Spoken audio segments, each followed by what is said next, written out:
O Livro dos Médiuns, ou Guia dos Médiuns e dos Evocadores. Obra de Allan Kardec.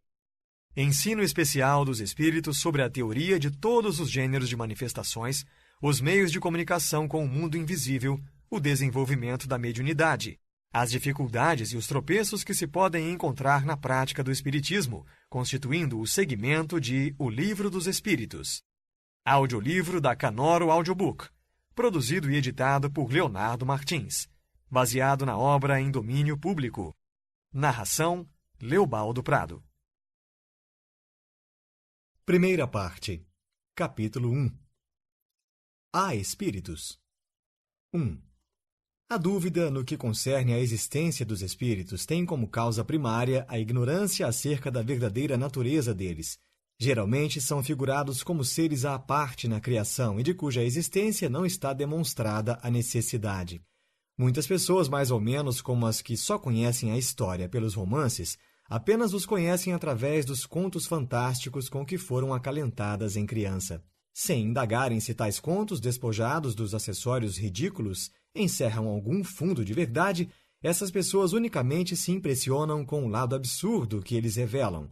Sem se darem ao trabalho de tirar a casca amarga para achar a amêndoa, rejeitam o todo, como fazem relativamente à religião os que, chocados por certos abusos, tudo englobam numa só condenação. Seja qual for a ideia que dos espíritos se faça, a crença neles necessariamente se funda na existência de um princípio inteligente fora da matéria. Essa crença é incompatível com a negação absoluta deste princípio. Tomamos, conseguintemente, por ponto de partida a existência, a sobrevivência e a individualidade da alma. Existência, sobrevivência e individualidade que tem no espiritualismo a sua demonstração teórica e dogmática, e no espiritismo a demonstração positiva.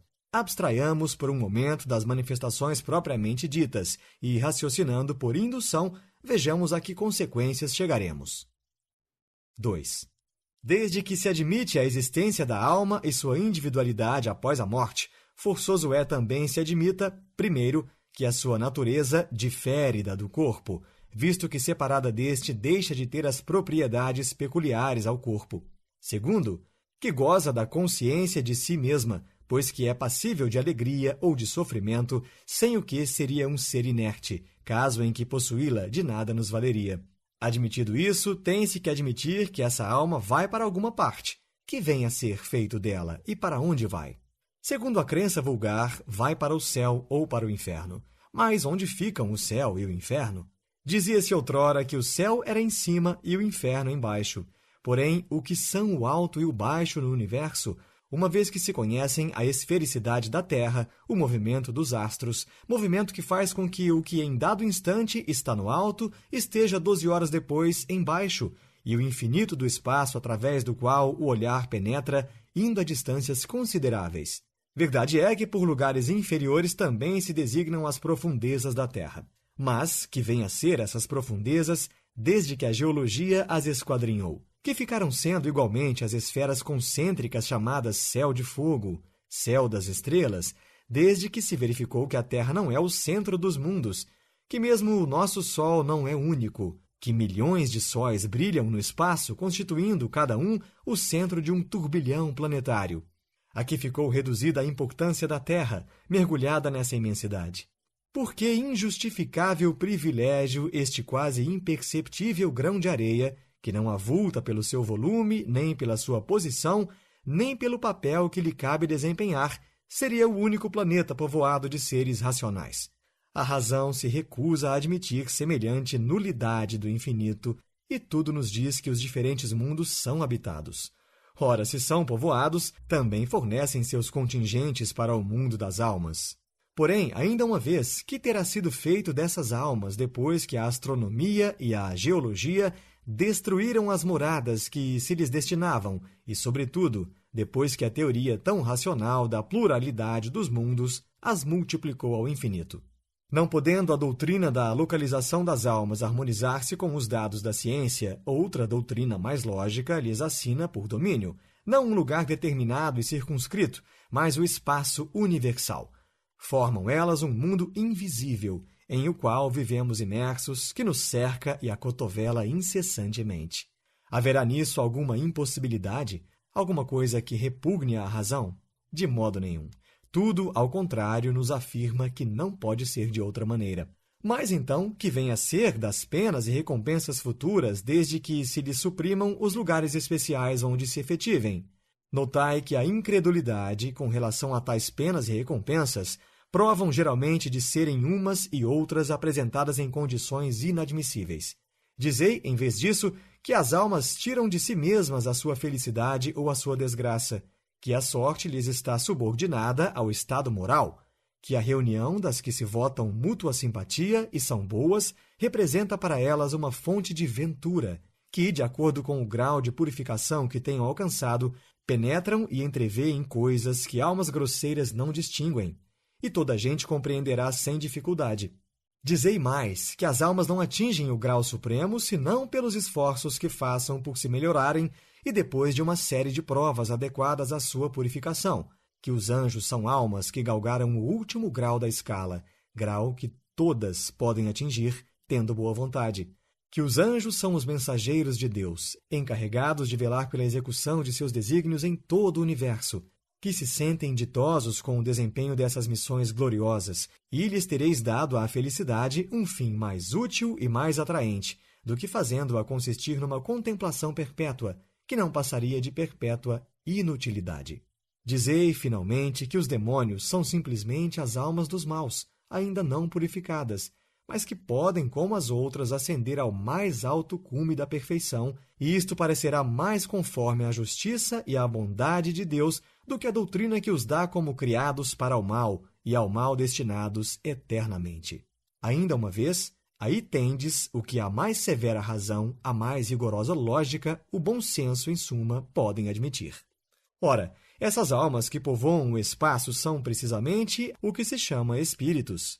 Assim, pois, os espíritos não são senão as almas dos homens, despojadas do invólucro corpóreo. Mais hipotética lhes seria a existência se fossem seres à parte. Se, porém, se admitir que há almas, necessário também será se admita que os espíritos são simplesmente as almas e nada mais. Se se admite que as almas estão por toda parte, ter-se-á que admitir, do mesmo modo, que os espíritos estão por toda parte. Possível, portanto, não fora negar a existência dos espíritos sem negar a das almas. 3. Isto não passa, é certo, de uma teoria mais racional do que a outra, porém já é muito que seja uma teoria que nem a razão nem a ciência repelem. Acresce que, se os fatos a corroboram, tem ela por si a sanção do raciocínio e da experiência.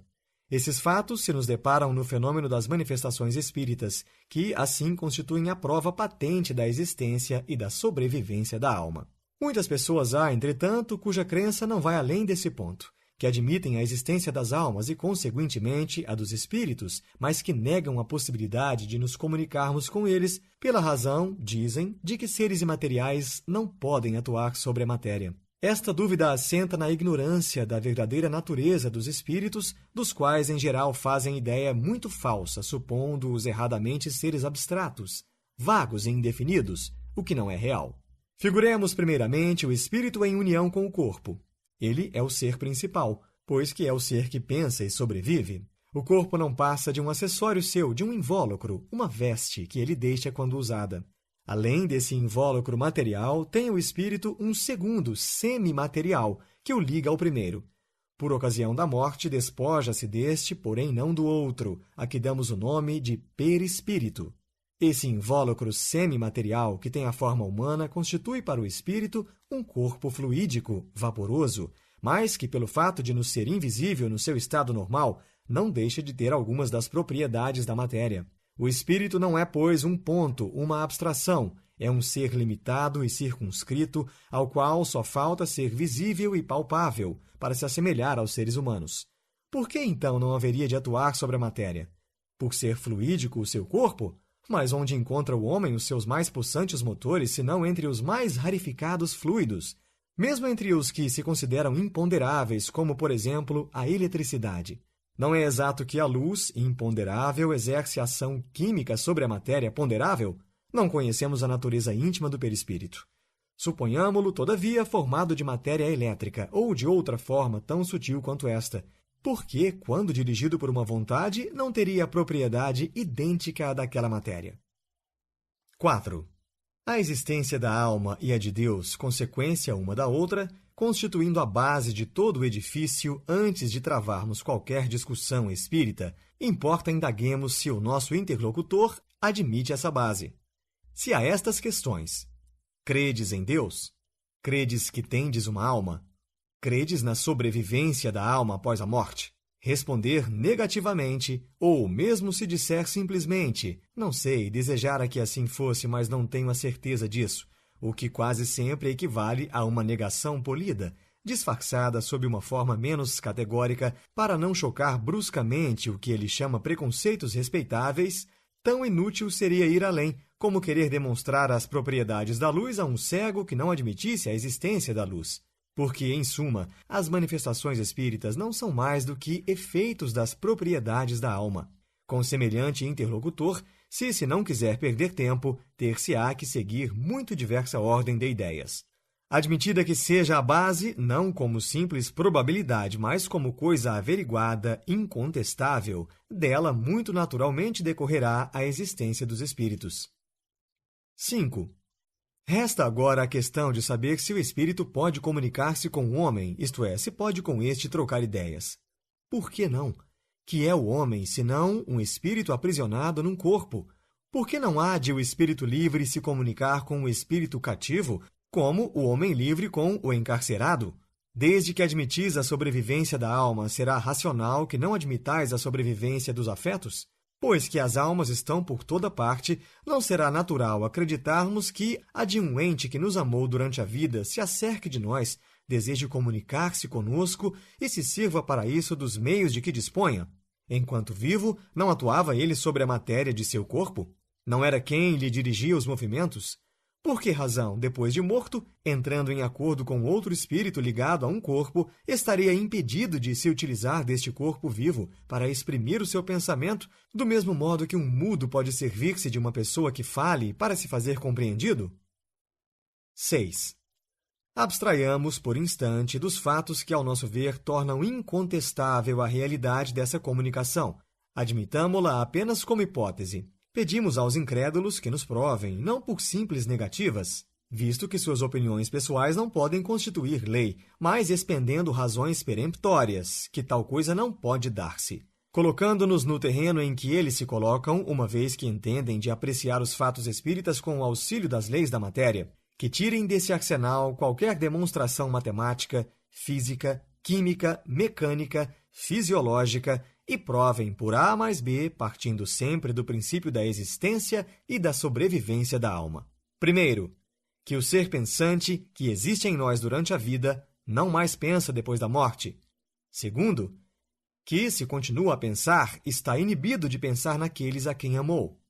Terceiro, que, se pensa nestes, não cogita de se comunicar com eles. Quarto, que, podendo estar em toda parte, não pode estar ao nosso lado. Quinto, que, podendo estar ao nosso lado, não pode comunicar-se conosco. Sexto, que não pode, por meio do seu envoltório fluídico, atuar sobre a matéria inerte. Sétimo, que, sendo-lhe possível atuar sobre a matéria inerte, não pode atuar sobre um ser animado. Oitavo, que, tendo a possibilidade de atuar sobre um ser animado, não lhe pode dirigir a mão para fazê-lo escrever. Nono, que, podendo fazê-lo escrever, não lhe pode responder às perguntas, nem lhe transmitir seus pensamentos. Quando os adversários do Espiritismo nos provarem que isto é impossível, aduzindo razões tão patentes quais as com que Galileu demonstrou que o Sol não é que gira em torno da Terra, então poderemos considerar-lhes fundadas as dúvidas. Infelizmente, até hoje, toda a argumentação a que recorrem se resume nestas palavras: não creio, logo, isto é impossível. Dir-nos-ão, com certeza, que nos cabe a nós provar a realidade das manifestações. Ora, nós lhes damos, pelos fatos e pelo raciocínio, a prova de que elas são reais. Mas, se não admitem nenhuma nem outra coisa, se chegam mesmo a negar o que veem, toca-lhes a eles provar que o nosso raciocínio é falso e que os fatos são impossíveis.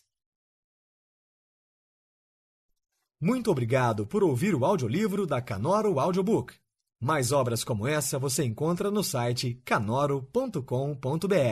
Acesse já!